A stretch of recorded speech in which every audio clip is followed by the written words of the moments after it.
O yun naman, wala pa di. Sana naman itong panibagong episode ng cook vlog ni Waday mo. Nakakala mo naman talaga ang galing magluto. Malinaw na lang. Yes, so wala pa di. Look at that. As in, obvious naman na meron tayo dyan ng mangga, Indian mango. Dahil nga murang-mura ngayon ang mangga, kaya naman gagawin natin itong atsara para hindi masayang. Sa sobrang mura ng mangga, mapapangura ka na lang talaga. Malinaw na lang. Kaya naman sinimulan ko na dyan mga manibada pa di ng ating mga ingredients. Nakita mo naman na meron tayo dyan luya, bawang, sibuyas, carrots. At diretso ko na nga itong linagay dyan mga manibada pa di sa kalayo. Yes, yo, charis. Siyempre naman, dahil atsara ito mawawala ba ang suka?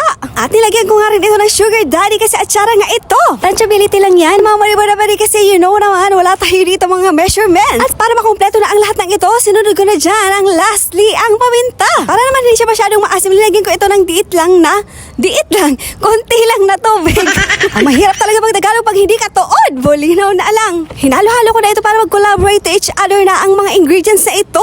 At nang ilang saglit nga dyan mga maniwada pa di kumulo na ang suka. Kaya naman tinikman ko na ito kung okay na ba ang kanyang lasa. At base nga sa aking palasa, ang asim. Bolinaw na lang talaga namang ang sarap niya mga maniwada pa di. Kikiligin ka sa sarap. Charis! Next chapter na tayo mga maniwada pa di. Nandito na tayo sa mag-assemble nitong mangga dito sa garapon. Dito ko na nga siya linagay sa malaking garapon na ito para naman marami tayong magawang atsara. And last chapter of this vlog, ilalagay ko na dyan mga manibula pa din yung pinakulaan nating suka. Kaso nga lang talaga nagka-problema tayo dyan dahil tangibility lang ang ginawa natin dyan. Kulang yung suka. Bolinaw na lang. Kaya naman gagawa ulit ako. At sa mga oras nga na sa pangalawang salang na tayo nitong suka na ito para naman talagang mapuno siya ng suka yung garapon. Kanina nga nagkulang tayo sa suka. Ngayon naman sobra naman yung suka. Bolinaw na lang. Diyan tayo magkakaroon ng kaka-tangibility. Binimasan ko na nga lang talaga dyan yung mangga para magkasya ito. Dito na ating mango atsara. Yes.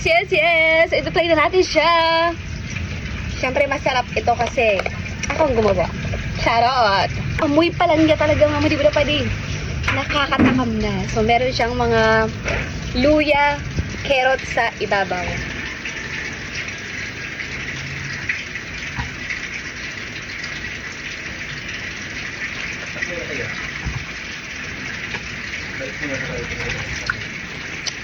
Nagkaburus.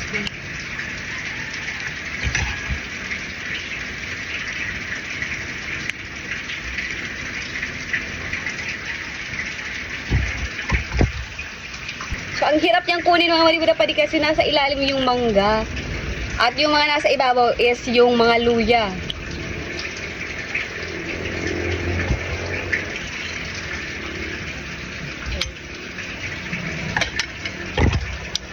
Titikman na natin siya.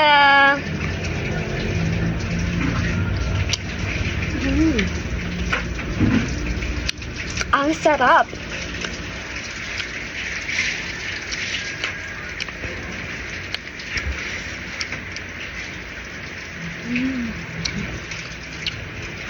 Perfect. Perfect siya. Madibula pa rin na pangontra sa umay. Kaya kung nauumay ka sa kampang mo, magkakang kakainin. Ang sarap.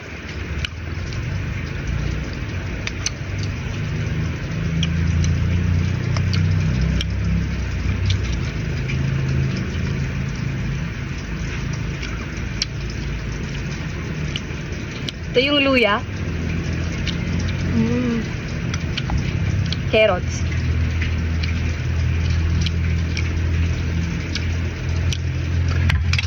So, pwede pala siya mamadiwala pa din na gawing mangga or mango atsara. Indian mango atsara. Perfect!